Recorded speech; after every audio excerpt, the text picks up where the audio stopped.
الرحمن الرحیم رب اشرح لی صدری ویسر لی امری واحلل عقدۃ من لسانی یفقهوا قولی ربی زدنی علما اللهم فقهنی فی دینی اللهم انی اسألک علما نافعا ورزقا طیبا وعملا متقبلا اللهم صل علی محمد وعلى آل محمد كما صليت على إبراهيم وعلى آل إبراهيم إنك حميد مجيد اللهم بارك على محمد وعلى آل محمد كما باركت على إبراهيم وعلى آل إبراهيم إنك حميد مجيد.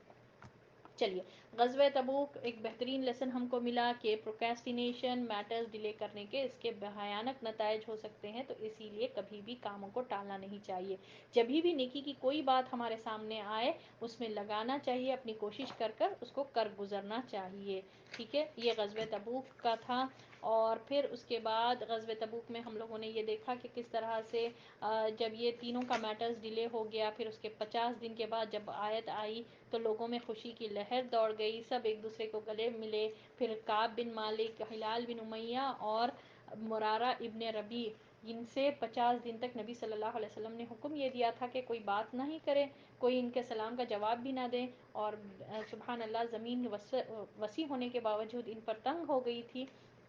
پھر اس کے بعد جب آیتیں آ گئی تو لوگوں میں خوشی کی لہر دوڑ گئی، سب نے گلے لگایا.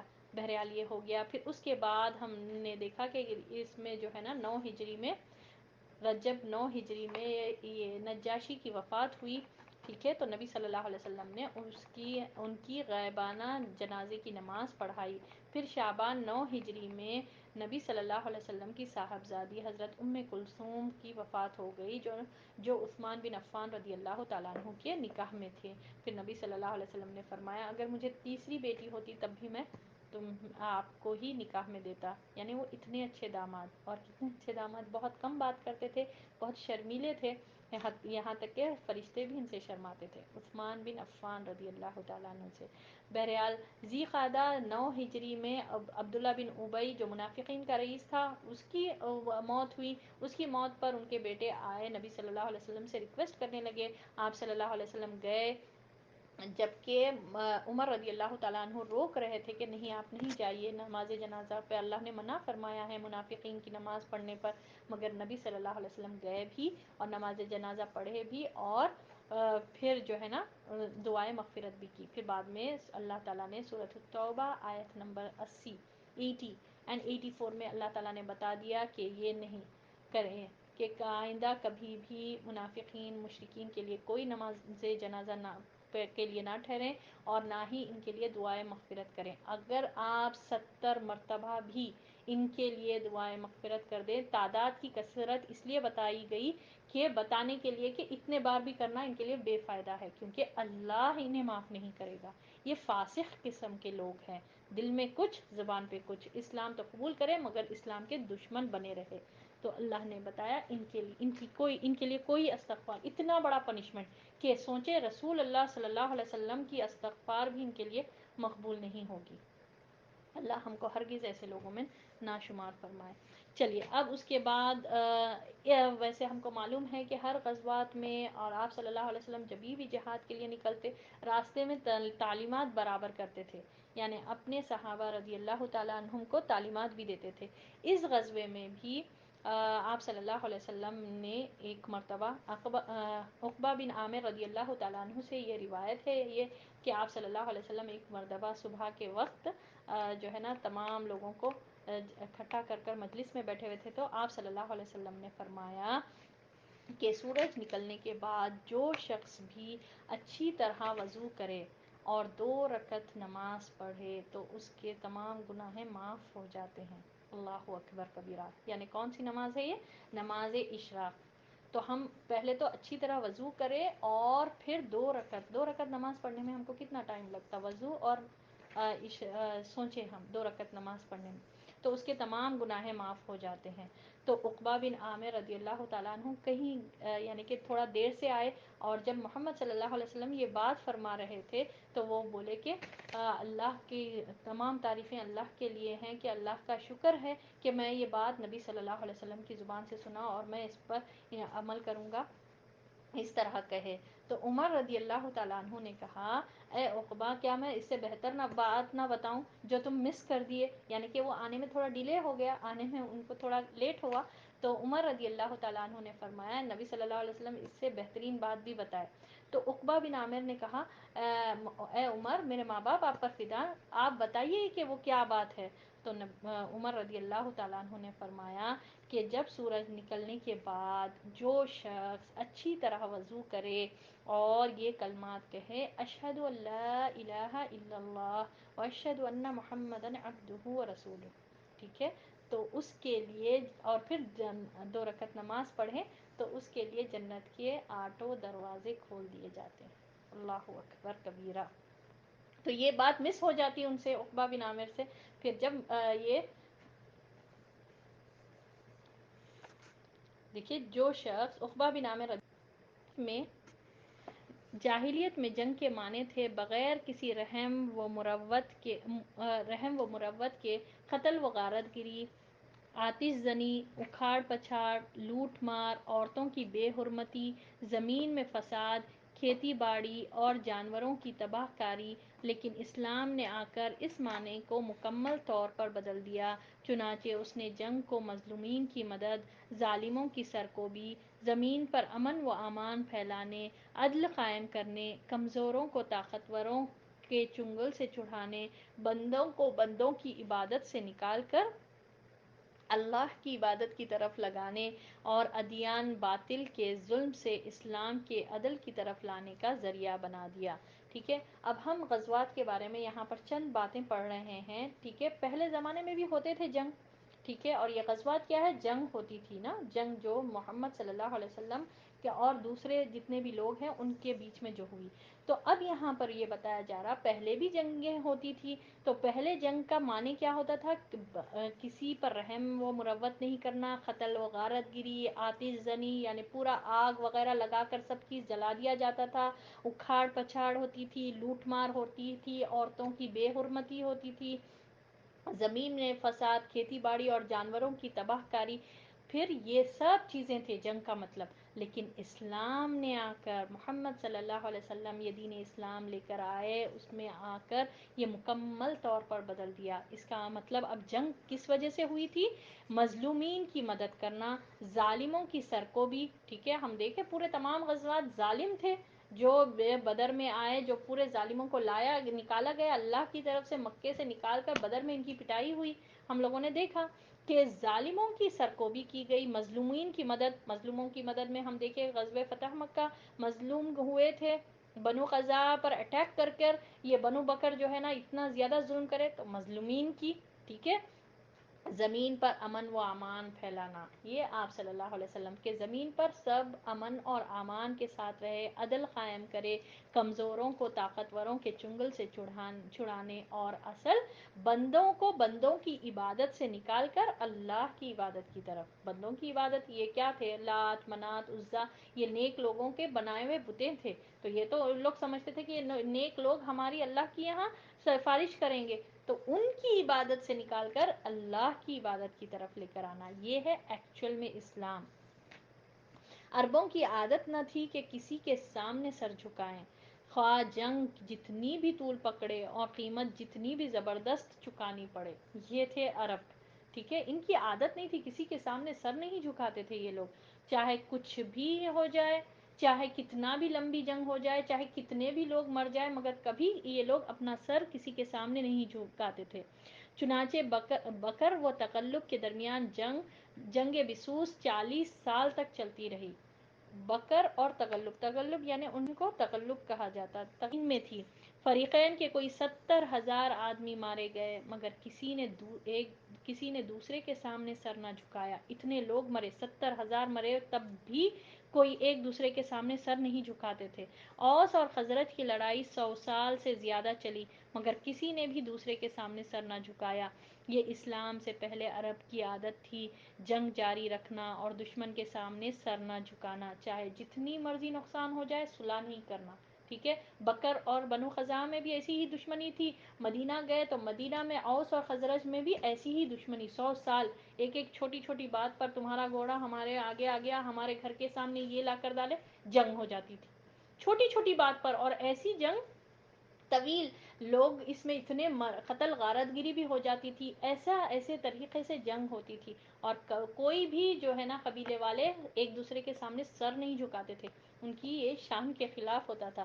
تو سبحان اللہ یہ ان کا معاملہ تھا. اب پھر رسول اللہ صلی اللہ علیہ وسلم اسلام لے کر آئے تو عرب نے آپ صلی اللہ علیہ وسلم کا بھی اسی اسلوب سے سامنا کیا، اور آپ صلی اللہ علیہ وسلم کو بھی میدان جنگ تک گھسیٹ لائے، لیکن آپ صلی اللہ علیہ وسلم نے ایک دوسرے ہی اسلوب سے ان کا سامنا کیا، یعنی دوسری ہی میتھڈالوجی آپ صلی اللہ علیہ وسلم اپنائے، اور وہ کیا تھا جو نہایت حکیمانہ تھا، یہاں تک کہ ان کا ملک فتح کرنے سے پہلے ان کے دل جیت لیے.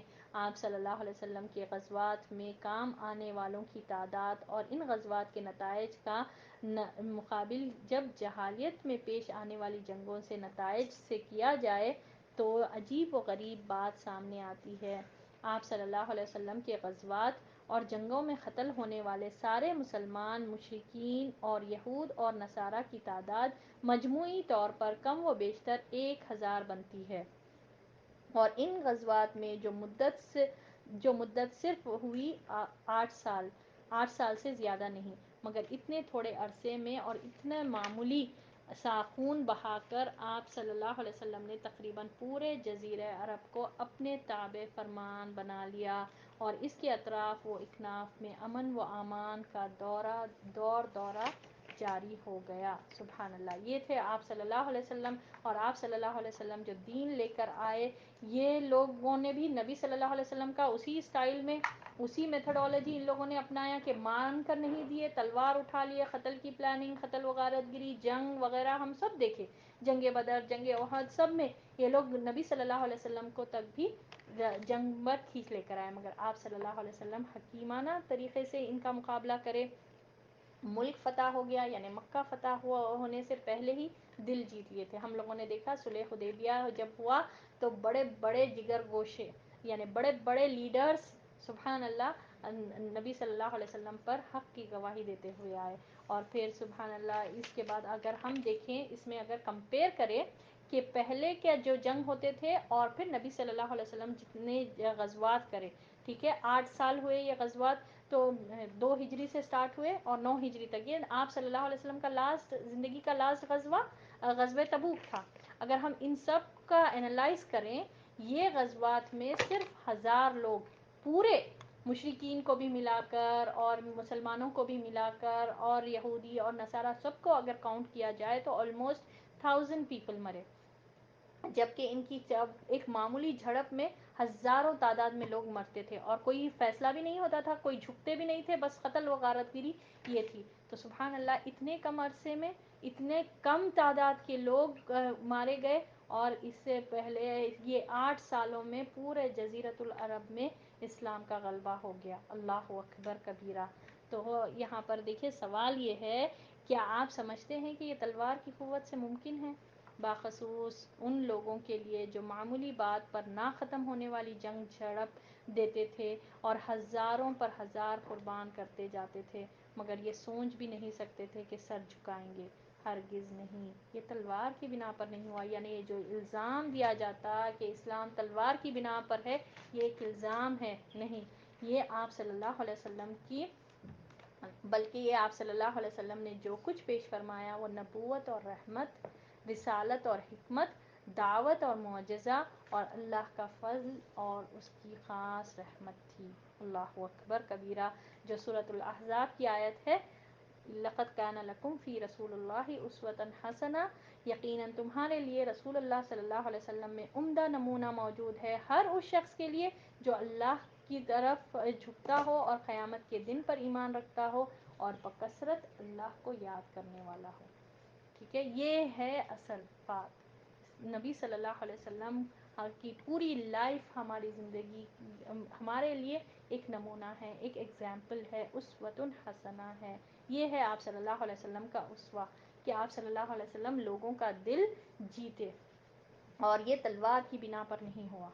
یہ صرف آپ صلی اللہ علیہ وسلم کا حکمت تھی، نبوت تھی، اور اللہ کی خاص رحمت اور فضل تھا. اللہ کی مدد آئی کہ کس طرح اللہ نے مشکلوں کو آسان کیا، کس طرح سے معاملات ہوئے، اور سبحان اللہ یہ کس طرح سے پیش آیا. ہم دیکھیں یہ پورے غزوات میں اگر ہم انالائز کریں، تمام غزوات میں غزوات ہوئے، غزوہ بدر میں اگر ہم دیکھیں 2 ہجری میں کس طرح سے یہ لوگ آئے تھے لڑنے کے لیے، کتنا ہزار کا لشکر لے کر یہ لوگ آئے تھے، اور مسلمانوں کی اتنی کم تعداد تھی.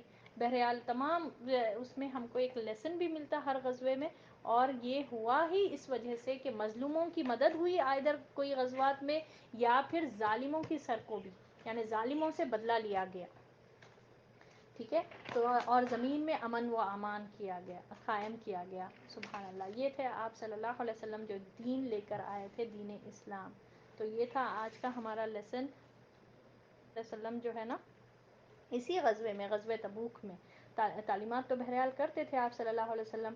تو اور ایک عقبہ بن عامر رضی اللہ تعالیٰ عنہ سے روایت ہے کہ آپ صلی اللہ علیہ وسلم نے اس سفر میں فرمایا کہ قیامت کی علامت کے بارے میں خبر دی. کون سے قیامت کی علامتیں ہیں؟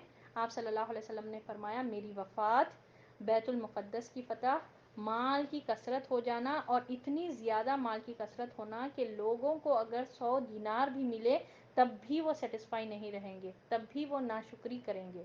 اور ایسی وبا کا شدت سے پھیل جانا جیسے بکریوں میں طاعون پھیلتا ہے. پھر ایسا ایک فتنہ آئے گا جو عرب کے ہر گھر میں داخل ہوگا.